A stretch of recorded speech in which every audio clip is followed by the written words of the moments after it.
우리 고등부는 실패하는 공동체입니다. 오늘 본문에서 예수님께서는 천국에 들어갈 사람이 어떤 사람인지에 대해 분명하게 말씀을 해주십니다.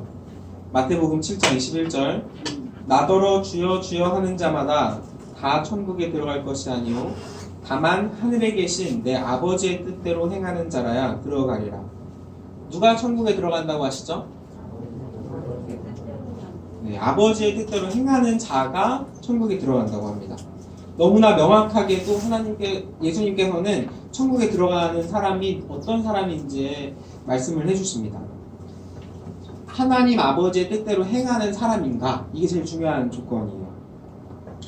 그러면 앞에 나오는 나더러 주여 주여 하는 자마다 다 천국에 들어갈 것이 아니오. 이 말씀은 어떻게 받아들일 수 있을까요? 예수님을 주님이라는 말로 고백하는 게, 말로써 고백하는 게 천국에 들어가는 것과 관련이 있다는 걸까요? 관련이 없다는 걸까요? 잘 생각해 보셔야 돼요. 근데 뭐라고요? 네, 관련이 있어요. 선생님 너무 빠르십니다. 네. 한번 다음 넘겨주시겠어요? 두 말을 한번 비교해 볼까요? 나더러 주여 주여 하는 자마다 다 천국에 들어갈 것은 아니에요. 이게 원래 본문이죠. 근데 밑에는 제가 조금 바꾼 게 있습니다. 나더러 주여 주여 하는 자가 천국에 들어갈 것이 아니오. 그러니까 아랫줄은 천국에 들어가는다는 말과 주여 주여 하는 게 상관이 아주 없다는 말이고, 윗줄은 상관이 아주 없는 건 아니라는 걸 의미합니다. 어떤 연관성을 가지는지 좀 생각이 드세요? 주여 주여 하는 자마다 다 천국에 들어갈 것은 아니라는 말은 주여 주여 하는 사람 중에서 천국에 들어간다라는 말과도 같은 말입니다. 한 구절을 더 보고 생각을 할 수 있습니다. 로마서 10장 9절 내가 만일 내 입으로 예수를 주로 시인하며 또 하나님께서 그를 죽은 자 가운데서 살리신 것을 내 마음에 믿으면 구원을 받으리라. 만일 내 입으로 예수를 주로 시인하면 구원을 받으리라. 지금 읽은 로마서 말씀까지 함께 생각을 하면 주여 주여라고 말하지 않는 사람은 분명히 천국에 들어가지 못합니다. 이 말을 같은 의미의 다른 표현으로 하면 이렇게도 말할 수 있습니다. 다음 넘겨주셨어요. 천국에 들어가는 의미의 사람은 예수님을 주여 주여라고 부르는 사람이다. 이게 좀 수학적인 명제로 생각할 수 있죠. 예. 하나님 아버지의 뜻대로 행하는 자가 충분 조건으로, 이게 다 배우셨죠? 충분 조건, 필요 조건 다 아시죠? 충분 조건 앞에 있는 거, 필요 조건 뒤에 있는 겁니다. 그러니까 천국에 들어간다. 구원을 이야기할 때 앞에는 충분 조건으로 하나님 아버지의 뜻대로 행한다. 분명하게 예수님께서 말씀하신 그 조건이 천국에 들어가는 길이고, 천국에 들어가는 그 사람은 주여 주여 하는 자가 된다. 입니다. 그럼 천국에 들어가는 사람은 주여 주여 하는 사람이라는 걸까요? 아니라는 걸까요? 생각 안 되세요? 자, 천국에 들어가는 사람은 주여 주여 하는 사람인가요? 네, 그렇죠. 이 다음을 넘어가는 거를 잘 생각을 하셔야 됩니다. 네. 그리고 이제 이 다음 이 구절은 꽤나 충격적인 걸 저희에게 주는데요. 보통 우리가 기도회에서 기도할 때 목사님께서 이렇게 많이 말씀을 하시는데, 주님 이름을 한번 크게 부르짖고 기도하겠습니다. 주여 하면서 기도를 하죠.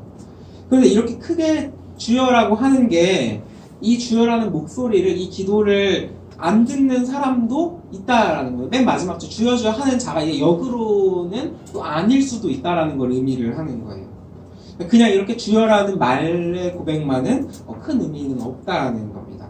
그러니까 천국에 들어간 사람은 주여 주여 하지만 주여 주여 하는 사람은 천국에 들어간다를 이제 역으로 이야기할 수는 없다. 이게 굉장히 충격적인 말입니다. 그리고 이 다음 구절은 우리에게 더 충격적으로 다가옵니다.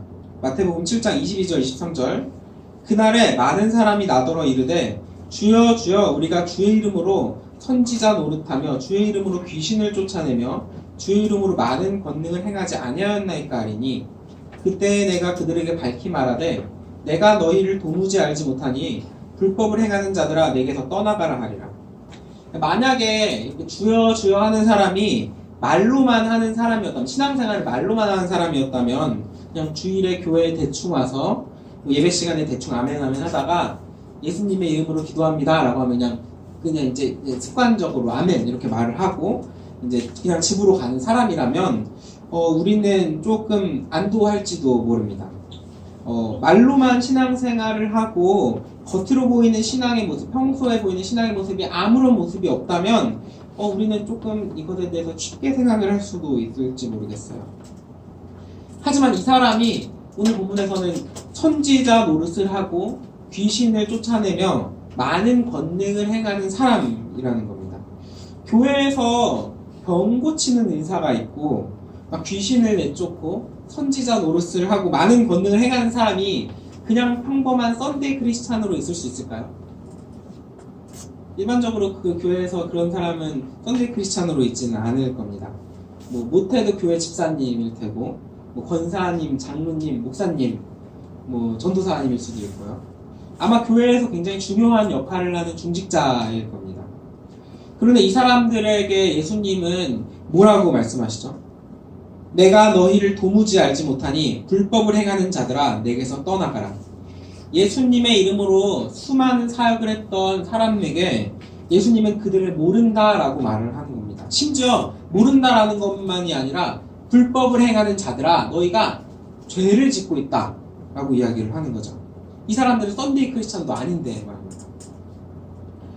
그러면 반대로 성경 인물 중에 예수님을 주님이라고 시인하고 많은 권능을 행했던 사람이 누가 있죠? 대표적으로 베드로가 있죠. 베드로가 예수님을 주님이라고 시인했고 병자들을 고쳤고 많은 권능을 했습니다. 사도행전에서는 귀신들을 내쫓는 역사도 있었습니다. 또 바울도 있었습니다. 바울도 예수님을 주님이라고 시인하고 이적과 권능이 함께 하였습니다. 그러면 예수님께서는 베드로와 바울에 대해서 이 사람이 딱 맞잖아요. 여기에 지금 이 오늘 본문에 주여 주여 하는 사람이기도 하고 선지자 노릇하고 귀신을 쫓아내고 많은 권능을 행한 사람인데 베드로와 바울이 예수님이 베드로와 바울을 모른다라고 하는 걸까요? 베드로와 바울에게 불법을 행하는 자들아 라고 말을 하는 걸까요? 아니요, 그렇지는 않을 겁니다. 예수님이 베드로와 바울에게 모른다라고 하는 건 아닐 거예요. 그러면 주여 주여 하면서 선지자 노릇하고 많은 권능을 행하는 사람들, 불법을 행하는 자들이라고 했던 이 사람들과 베드로와 바울, 이 두 부류의 사람에게 어떤 차이가 있을까요? 뭐가 다른 걸까요? 이 답은 오늘 본문의 가장 처음에서 시작에서 이미 제시하고 있습니다. 하늘에 계신 내 아버지의 뜻대로 행하는 자인가? 그렇지 않은가? 하늘에 계신 내 아버지의 뜻대로 행하는 자, 하나님 아버지의 뜻 위에 있는 것이 그 차이인 겁니다. 이게 가장 중요하다고 했습니다. 다음에 이어지는 비유를 통해서 이 차이를 조금 더 풍성하게 볼 수 있는데요. 반석 위의 집과 모래 위의 집은 되게 유명한 비유입니다. 주일학교에 거쳤다면은 이 비유를 잘 알고 있을 거예요. 한번 오늘 본문 24절부터 27절까지를 한 목소리로 한번 다시 읽어보도록 하겠습니다. 우리 한 목소리로 읽겠습니다. 24절부터 27절입니다. 시작. 그러므로 누구든지 나의 이 말을 듣고 행하는 자는 그 집을 반석 위에 지은 지혜로운 사람 같으리니 비가 내리고 창수가 나고 바람이 불어 그 집에 부딪히되 무너지지 아니하나니 이는 주추를 반석 위에 놓은 까닭이요 나의 이 말을 듣고 행하지 아니하는 자는 그 집을 모래 위에 지은 어리석은 사람 같으리니 비가 내리고 창수가 나고 바람이 불어 그 집에 부딪힘에 무너져 그 무너짐이 심하니라. 방금 제가 이제 천국에 들어가는 사람이 어떤 사람인가에 대해서 이야기를 했는데 바로 이어지는 비유입니다. 아주 유명한 비유인데 우리는 이게 좀 비슷한 이야기를 알아요. 마치 아기돼지 삼형제와 좀 비슷한 이야기입니다. 아기돼지 삼형제 아시죠? 첫째 돼지와 둘째 돼지는 집을 빨리 짓고 싶어서 첫째 돼지는 뭘로 지었죠? 네? 네, 지푸라기로 집을 지었어요. 둘째 돼지는 뭘로 지었죠? 네, 나무로 집을 지었어요. 늑대가 나타나서 바람을 불자 첫째 돼지와 둘째 돼지가 지은 집은 무너집니다. 아니, 바람에 날아가요. 저는 지푸라기까지는 좀 이해를 하는데 나무가 날아간다는 것에 있어서 저는 8살 때 읽었거든요. 제가 이거를 조금 이해하지 못했는데 나무가 날아갈 수 있나? 근데 어쨌든 날아갔어요. 근데 셋째 돼지는 뭘로 짓죠? 네, 벽돌로 집을 지어요. 그래서 늑대가 셋째 돼지의 집을 이렇게 바람 불자 벽돌로 된 집은 날아가지 않았고 셋째 돼지는 죽지 않았습니다. 첫째 돼지랑 둘째 돼지가 잡아먹혔나요? 네, 원래 원작에서는 잡아먹힙니다.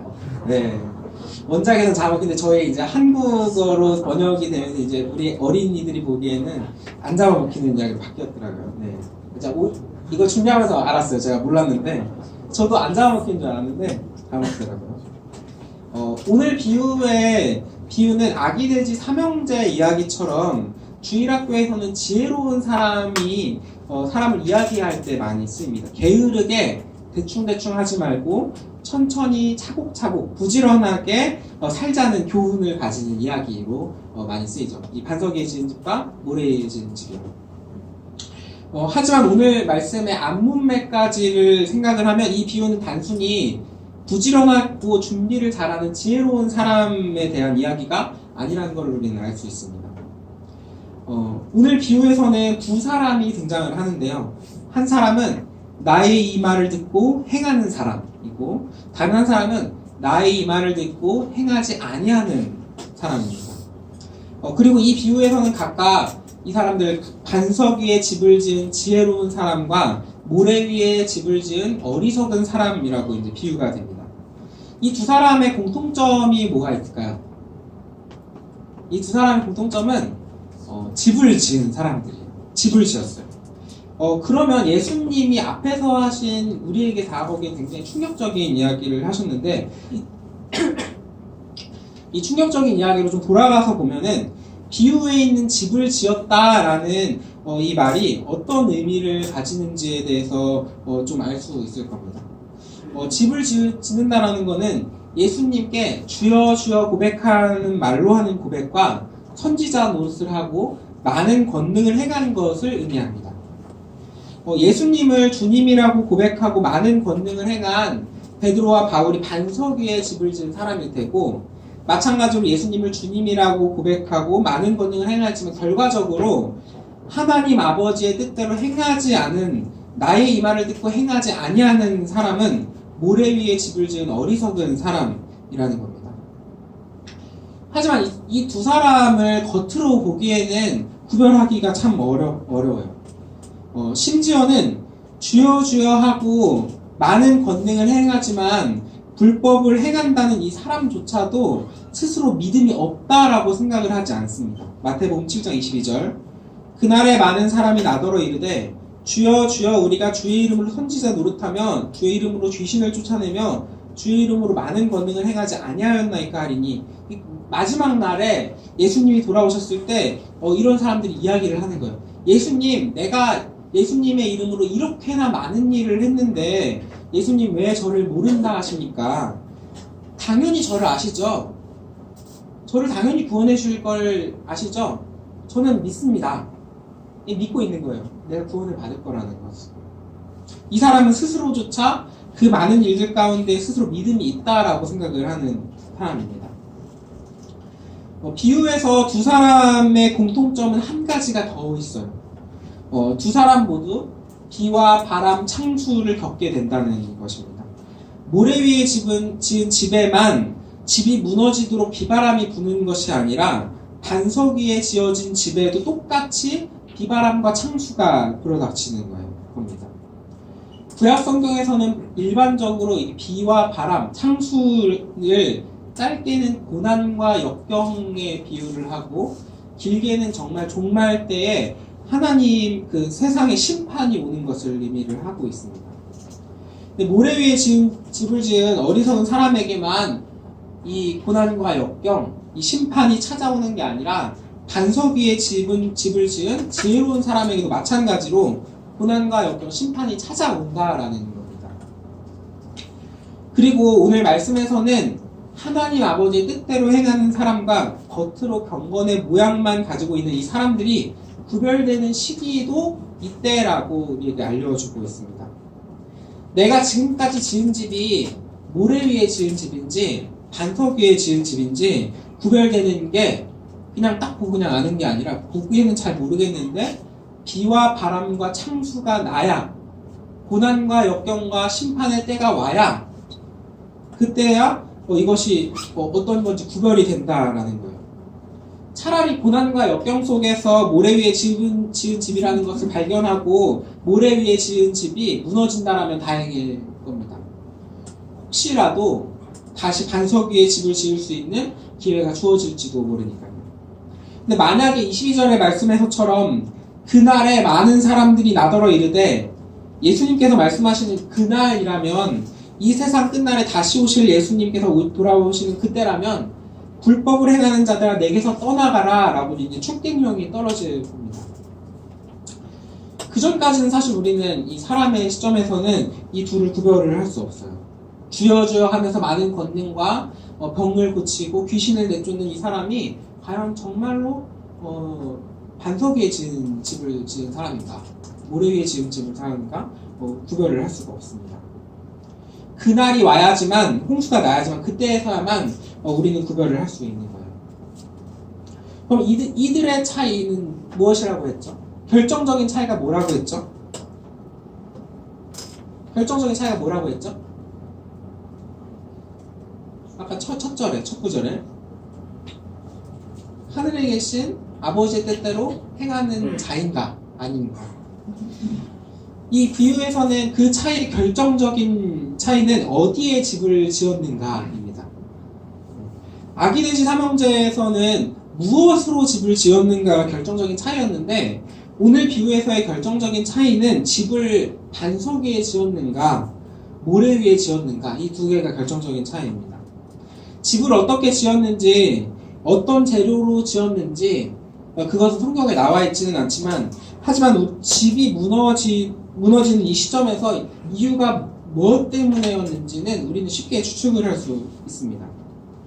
사실 집이 무너지는 게 아니에요. 집이 무너지는 게 아니라 그 기반이 되는 땅이 무너지는 거예요. 같은 재료와 같은 형태로 집을 지었다고 할지라도 모래 위에 지은 집이 무너지는 이유는 집이 무너지는 게 아니라 그 모래 자체의 문제가 있는 겁니다. 그리고 오늘 말씀에서 그 차이는 나의 이 말을 듣고 행하는 자인가, 나의 이 말을 듣고 행하지 않은 자인가의 차이로 드러나고, 더욱 근본적으로는 마태복음 7장 21절 다만 하늘에 계신 내 아버지의 뜻대로 행하는 자라야 들어가리라. 하나님 아버지의 뜻대로 행하는 자인가, 그렇지 않은가. 비유의 두 사람은 똑같이 집을 지었습니다. 겉으로 보여지는 모습에서는 드러나는 차이는 보이지 않았을 거예요. 똑같이 예수님을 주님이라고 부르고 베드로와 바울처럼 선지자 노릇을 하고 많은 권능을 베풀었을 것입니다. 겉으로는 구별할 수 없어요. 겉으로 보여지는 집에서는 차이가 나지 않지만, 그렇지만 그 지지 기반이 되는 모래와 반석은 무슨 차이를 이야기하는 걸까요? 그 차이는 그 사람의 마음속 깊은 곳, 행동의 근본적인 원인이 어디에 있는가입니다. 선지자 노릇을 하고 많은 권능으로 자신을 높이려고 하는가, 아니면 하나님을 높이려고 하는가, 그 마음속 깊은 동기에 있습니다. 그것이 하늘에 계신 내 아버지의 뜻대로 행하는 일입니다. 하나님이 주시는 가장 큰 계명, 하나님이 주시는 가장 큰 계명이 무엇이죠? 하나님 사랑과 이웃 사랑. 구약에서는 계명을 뭘 주셨죠? 10계명을 주셨습니다. 10계명에서도 하나님 사랑과 이웃 사랑으로 압축해서 이야기를 할 수가 있고, 예수님께서도 이 하나님 뜻이 무엇인가에서 분명하게 말씀을 해주십니다. 마태복음 22장 36절부터 39절. 선생님, 율법 중에서 어느 계명이 크니이까? 예수께서 이르시되 내 마음을 다하고 목숨을 다하고 뜻을 다하여 주 너의 하나님을 사랑하라 하셨으니, 하나님 사랑입니다. 이것이 크고 첫째 되는 계명이요 둘째도 그와 같으니 내 이웃을 내 자신과 같이 사랑하라. 둘째도 그와 같으니 내 마음을 다하고 목숨을 다하고 뜻을 다하여 너의 이웃을 사랑하라. 그와 같으니 네 이웃을 사랑하라. 하나님을 사랑하고 이웃을 사랑하는가? 우리의 교회 생활에 있어서도 여기에 도전받는 일이 많이 있습니다. 성가대를 하고 찬양팀을 하고 주일학교에서 교사를 하고 교회를 섬기는 모든 일에 있어서 하나님을 사랑하고 이웃을 사랑하는 마음으로 하고 있는가? 제가 자주 하는 이야기지만 우리의 섬김의 중요한 요소가 실력이라고 생각을 한다면 그것은 큰 오산입니다.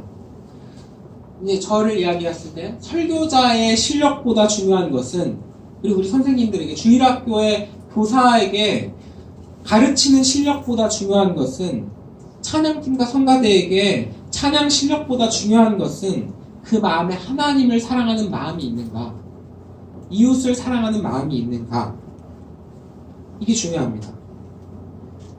좀 못하면 어때요? 그 마음에 나를 뽐내고자 하는 사람으로 잘하는 사람보다 좀 못해도 하나님 사랑하기 때문에 그 간절한 마음으로 섬기고자 하는 그 간절한 마음으로 하는 사람이 훨씬 더 귀한 사람입니다. 교회 생활에서만 도전을 받을까요?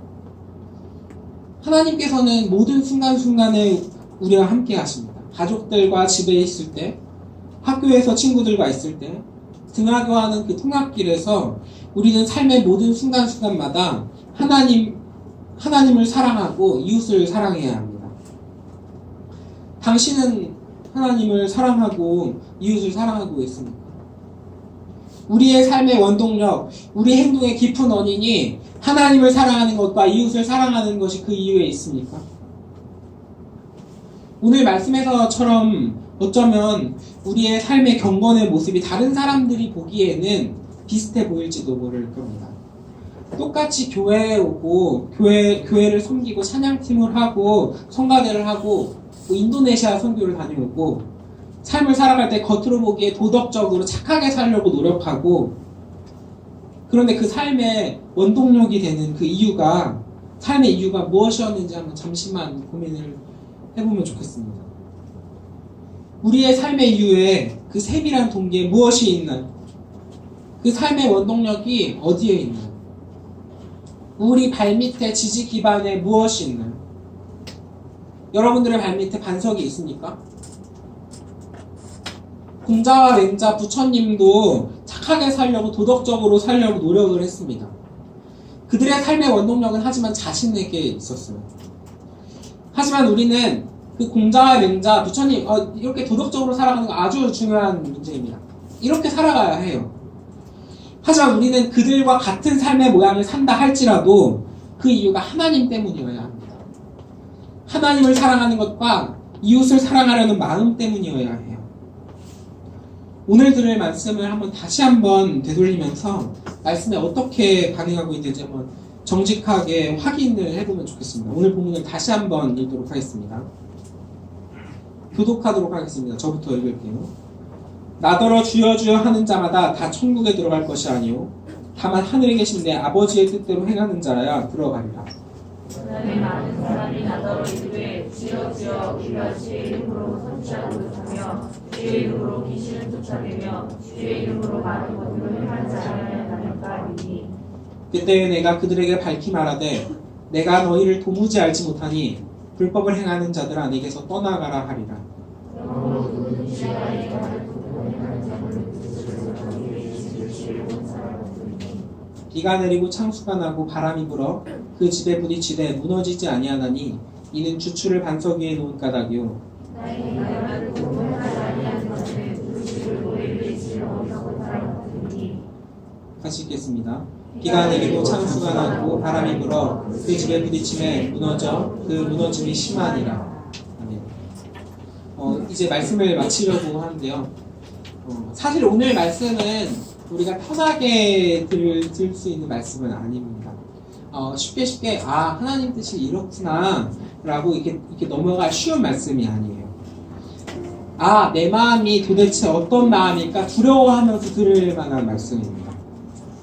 아무리 종교적으로 인상적이고 윤리적으로 바람직해 보이는 행동이라고 할지라도 그 행동의 근본적 원인이 자기 자신의 뜻에 있는지 하나님 아버지의 뜻에 있는지에 따라 그것이 하나님 나라에 들어가는 데 필요한 더 나은 의라고 이야기될 수도 있고, 하나님 나라에 들어갈 수 없는 불법이 될 수도 있습니다.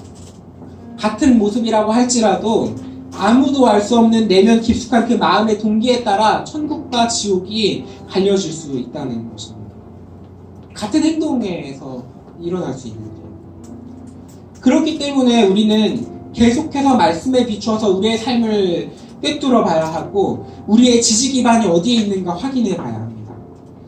사역의 현장에서 열심히 살아간다고 할지라도 자리를 멈추고 예수님의 말씀에 귀 기울여야 하는 이유가 이 때문입니다. 우리의 삶의 현장에서 열심히 살아가고 있고 우리가 착하고 도덕적으로 살려고 노력한다 할지라도 잠시 자리를 멈춰서 하나님의 말씀을 보면서 우리의 삶을 확인해야 하는 것이 이 때문입니다. 성경을 다 읽고 모르는 내용이 없다 할지라도 다시 읽고 또 읽고 계속해서 말씀을 보아야 하는 이유가 하나님께서 말씀을 통해 우리를 찔러서 우리를 돌이키시기 때문입니다. 성경을 일독해서 신앙생활이 끝났나요? 제자반을 수료하고 교회에서 성가대로 찬양팀으로 사역해서 신앙생활을 다 하신 건가요? 처음에 믿음을 가지면서 반석 위에 집을 짓고 있었다 할지라도 나도 모르게 쉽게 지어지는 모래 위에 가서 집을 짓고 있을지도 모릅니다. 모래 위에 가는 이유는 집이 거기서 쉽게 지어지기 때문이에요. 반석 위는 어렵거든요. 그리고 우리는 평생 이 싸움을 해야 합니다. 하지만 이 말씀을 듣고 내가 어디에 집을 지어야 할지 모르겠다라는 생각에 내가 어디에 있는지 잘 모르겠다라는 생각에 집을 짓지 말아야 하는 건 아닙니다. 비와 바람과 창수가 났을 때 집이 없다면 가장 먼저 죽는 사람은 이들일 거예요. 주여 주여 하지 않는 사람은 분명하게도 구원이 없습니다. 일단 주여 주여라고 말은 하세요. 잘 모른다 할지라도. 우리가 믿음을 가지고 하나님을 바라보고 고민하면서 이런 신앙적인 고민을 하면서 살아갈 때 하나님께서는 우리의 믿음을 올바른 방향으로 이끌어 주시고 이 마음을 잃지 않고 살아가려고 할 때 난 사역을 잘하고 있어. 난 선지자도 잘하고 있어. 이 마음이 아니라 잘 모르겠으니까 하나님 알려주세요. 이런 겸손한 마음으로 살아가려고 할 때 이 마음을 잃지 않았을 때 우리들은 결국 천국에 가게 될 것입니다. 행함 없는 믿음은 믿음이 아닙니다. 믿음과 행함은 함께 있는 거예요. 하지만 하나님을 사랑하고 이웃을 사랑하는 그런 믿음이 없는 행함은 불법입니다. 그것은 하나님께서 죄로 여기시고 우리의 삶의 믿음을 계속해서 확인하고 하나님께 나아가고 주님을 고백하고 베드로와 바울처럼 쓰임받는 우리들 되기를 간절히 소망합니다.